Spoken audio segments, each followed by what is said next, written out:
L'affaire Johnson de Dan Philippe. Chapitre 1.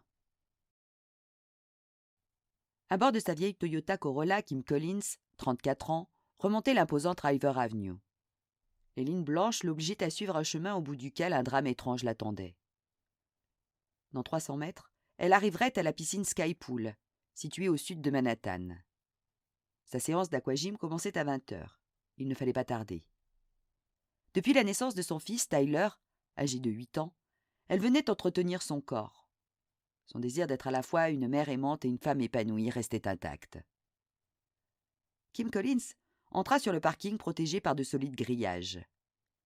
Depuis leur installation, les voitures n'étaient plus fracturées. Les téléphones oubliés sur les sièges passagers retournaient dans les poches de leurs propriétaires. Les délinquants avaient perdu l'accès à leur ruelle préférée, située juste derrière la piscine.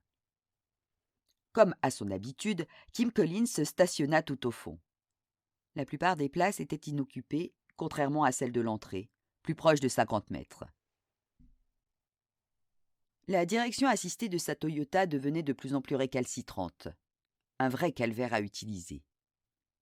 Elle éteignit le moteur, sortit de la voiture et récupéra son sac de sport dans le coffre. Ses pas grésillaient sur le goudron humide.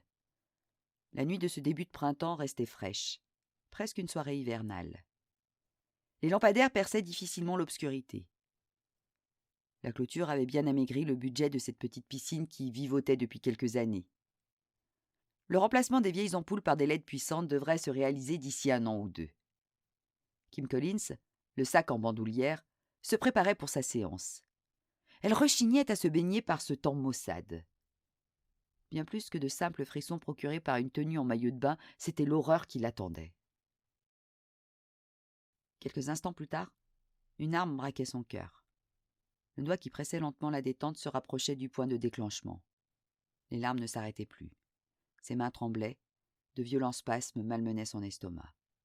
Elle regardait autour d'elle, espérait un miracle, mais seule une brise froide répondit à sa requête.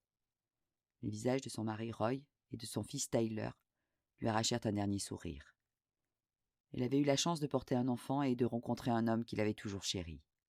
Alors, même si tout devait se terminer ce soir, elle avait tout de même goûté au bonheur jusque dans sa chair. Secrétaire dans une entreprise de cartonnerie, Kim avait simplement souhaité une vie joyeuse. Rien de plus.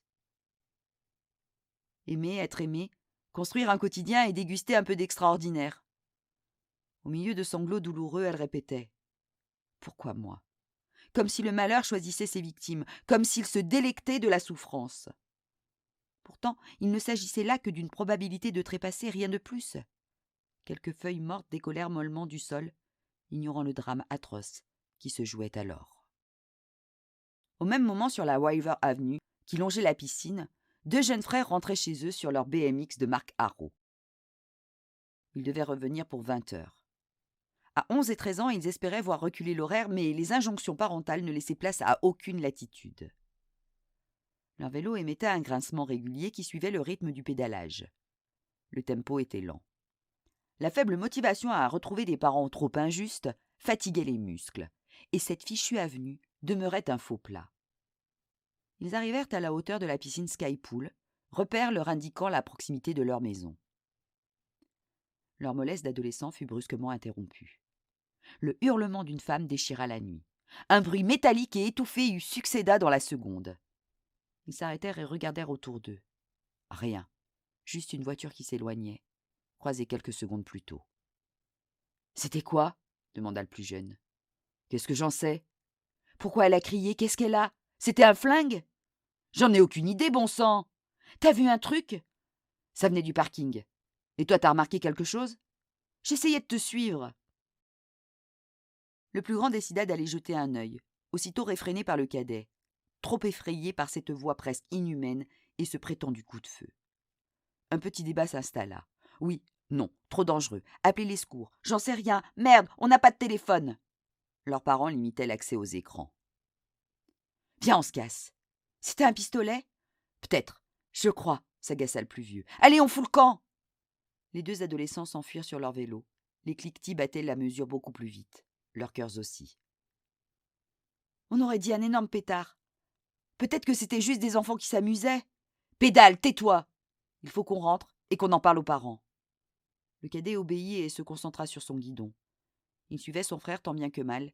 Il essayait de se convaincre que personne n'était mort. Il se souvenait que lui aussi on avait fait exploser. Ça pouvait casser les oreilles. Arrivés chez eux, ils expliquèrent de manière confuse ce qui venait de se produire. Le père appela aussitôt la police. Le cadet répétait que c'était des enfants qui jouaient. Il en avait déjà vu dans le quartier.